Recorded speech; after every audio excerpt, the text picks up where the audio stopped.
Hello, bachcho. Let's see the question. The question says that two ships are there in the sea on either side of lighthouse in such a way that the ships and the lighthouse are in the same straight line. The angles of depression of two ships are observed from the top of the lighthouse are 60 degree and 45 degree respectively. If the height of the lighthouse is 200 meters, find the distance between the two ships. Use root three is equal to 1.73. तो यहाँ से हमारे पास क्या है, सबसे पहले हमको बोला है दो शिप्स हैं हमारे पास में जो एक लाइट हाउस के दोनों तरफ है, और हमको बोला है कि ये जो है दो तीनों के तीनों लाइट हाउस और दोनों शिप्स जो हैं वो एक ही स्ट्रेट लाइन में है. हमको एंगल ऑफ डिप्रेशन बताना है दोनों शिप्स, एंगल ऑफ डिप्रेशन हमको गिवन है दोनों शिप्स का. वो कितना कितना है हमारे पास में 60 डिग्री और 45 डिग्री है अगर हम top of the light house से देखें तो.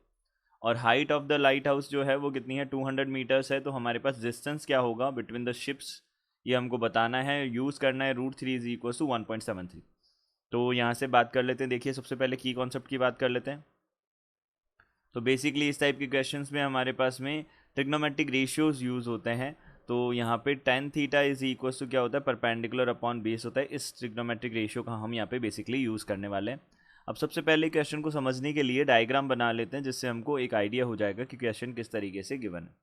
तो डायग्राम में ये हमारे पास में क्या हो जाएगा, सी हो जाएगा और ग्राउंड लेवल हो जाएगा हम बोल सकते हैं. अब इसके बाद में यहाँ हमारे पास में क्या है, यहाँ हमारे पास में एक लाइट हाउस है. ये हमारे पास में लाइट हाउस हो जाएगा. लाइट हाउस ऊपर की तरफ लिख देते हैं, लाइट हाउस, लाइट हाउस,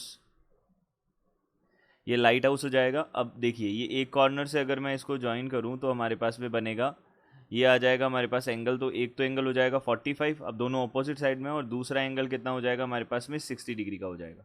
ये हमारे पास एंगल्स हो जाएंगे. देखिए ये हमारे पास एंगल्स आ गए. अब देखिए ये एंगल्स हमको नहीं गिवन है, हमको एंगल गिवन है एंगल ऑफ डिप्रेशन. तो एंगल ऑफ डिप्रेशन होता है हमारे पास में एंगल जो होता है हॉरिजॉन्टल के साथ, और होता कौन सा, डाउनवर्ड डायरेक्शन में होता है, उसे हम एंगल ऑफ डिप्रेशन बोलते हैं. तो यहाँ से देखिए ये हॉरिजॉन्टल हो गई, और इसका इसके साथ एंगल जो है ये क्या हो गया हमारे पास में, ये एक तो हो गया यहाँ पे 60 डिग्री हो गया, और एक हो गया हमारे पास में 45 डिग्री हो गया. ये हमारे पास में एंगल ऑफ डिप्रेशंस बन जाएंगे. अब ये हमारे पास एंगल ऑफ डिप्रेशंस है. ये जो लाइन हमने ड्रॉ की है हॉरिजॉन्टल है, और ये ग्राउंड भी हमारे पास में इसके पैरेलल ही होगा. तो हम यहाँ पे सबसे पहले तो इसको एक्स डैश बोल देते हैं. इसको हमने बोल दिया ए, इसको बोल दिया बी, इसको बोल दिया सी, और इसको बोल दिया डी. ये हमने ए बी सी डी बता दिए. अब देखिए यहाँ से हम क्या बोल सकते हैं. सबसे पहले हमने बोला सिंस यहाँ से हम बोल सकते हैं x dash is parallel to A B. तो हम यहाँ से बोल सकते हैं एंगल जो हमारे पास में एक्स सी ए बनेगा वो किसके इक्वल होगा, एंगल सी ए डी के इक्वल होगा. ये दोनों इक्वल होंगे एंगल, और दोनों के दोनों 60 डिग्री होंगे क्योंकि ये अल्टरनेट इंटीरियर एंगल्स बनेंगे. अल्टरनेट इंटीरियर एंगल्स ये हमारे पास फॉर्म होंगे. ये हमने बोला. अब देखिए यहाँ से एंगल जो हमारे पास में बनेगा x dash C B is equal to angle C B D. ये जो एंगल है ये भी हमारे पास में 45 डिग्री होंगे दोनों एंगल्स. तो ये भी हमारे पास में सेम अल्टरनेट इंटीरियर एंगल्स बनेंगे. अब देखिए ये हमने बोल दिया कि ये हमारे पास अल्टरनेट इंटीरियर एंगल्स है, तो हम यहाँ से बोल सकते हैं ये 60 हो जाएगा एंड ये क्या हो जाएगा 45 डिग्री हो जाएगा. तो ये 60 और 45 डिग्री हमने एंगल्स बता दिए. अब हमको पता है ये जो टावर है, ये जो लाइट हाउस है वो कितना है, 200 मीटर्स ये इसकी हाइट है. तो हम यहाँ से क्या कर सकते हैं, यहाँ से अब हम क्या कर सकते हैं, इसका यूज़ करेंगे. तो हमने बोला इन ट्रायंगल हमने बोला ए सी डी.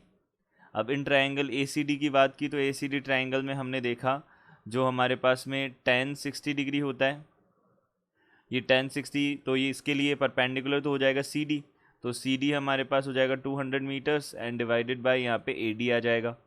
तो अब tan 60 जो है हमारे पास में क्या होता है, √3 होता है. This is equal to 200 divided by A D. ये क्या हो जाएगा हमारे पास में, A D is equal to 200 divided by √3 meters आ जाएगा.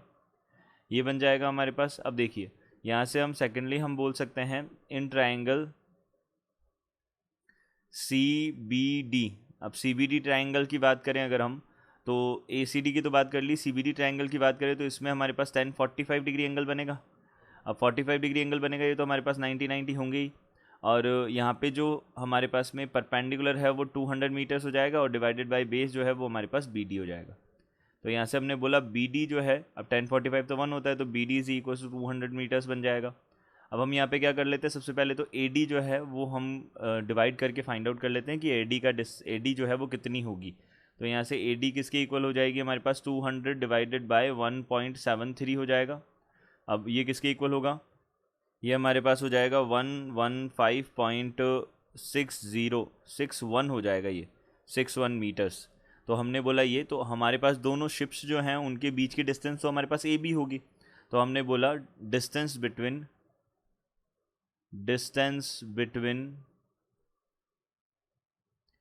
टू शिप्स, ये किसके इक्वल हो जाएगा, ये हमारे पास हो जाएगा दोनों का एडिशन, तो 315.61 मीटर्स हमारे पास में क्या आ जाएगा, ये डिस्टेंस आ जाएगा दोनों शिप्स के बीच का। तो ये हमारे पास में इसका फाइनली आंसर होगा। I hope you understood it well. Good luck, thank you.